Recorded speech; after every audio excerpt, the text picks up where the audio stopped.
So I want to talk a little bit about love. We've been traveling all across the country and we visited a slew of churches.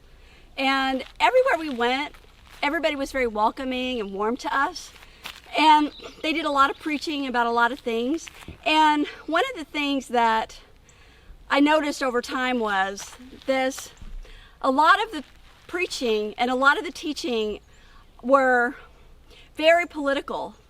And they were trying to get everybody to vote a certain way and that sort of thing. And that's kind of understandable in a way. But in another way, there was one big thing that was starting to be lost. And this happened on both sides of the aisle. We visited churches who were trying to get people to vote Democrat and ones that are trying to get people to vote Republican. But they had both of those types of people who were trying to do political things at the pulpit. They all had one thing in common. And that was they weren't trying to grow their church. They were all old people. All the young people had left.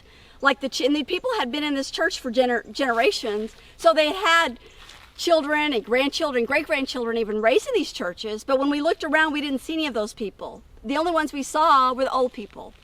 So you start to wonder, wait, they don't want to grow their church. Where are the young people?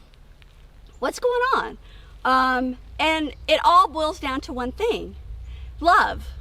We showed a lot of love and we loved a lot of these people, but rarely did we ever receive any kind of love back, or love was even the theme at any of these churches.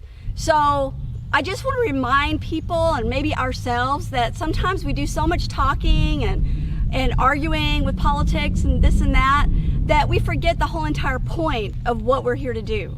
And we only have one commandment. Jesus gave us one commandment, and that was to love one another. Well, if we don't do that, we're nothing but noisy gong. It's right there in the Bible. Look it up. And we truly are. I visited so many churches, and some of them, it just was a noisy gong, because without love in that message, it just doesn't even make any sense. If you take love out of the gospel and you take love out of the message of Jesus Christ, the whole purpose of what he did was, this is the main scripture, the first scripture we learn as children: for God so loved the world that he gave his only begotten son, so whosoever would believe in him would have everlasting life. But it starts with, for God so loved the world. If he loved us so much, how can we keep that love inside and not want to spread it out?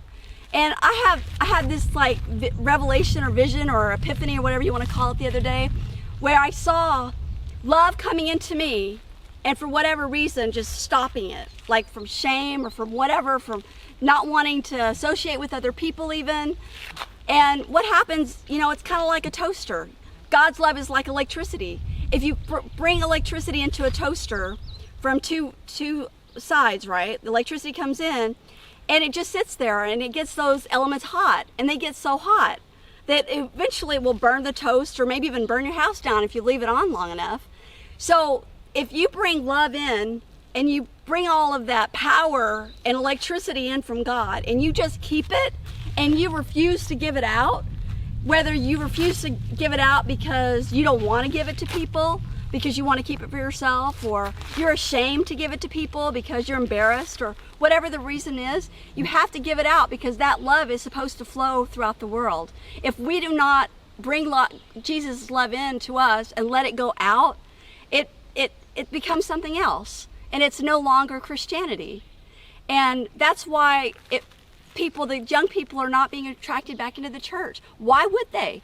We had people ask us, why don't you come and join our church? And we were like, well, why would we join your church? They weren't even talking to us, or they hadn't been kind to us. They haven't even said hello to us.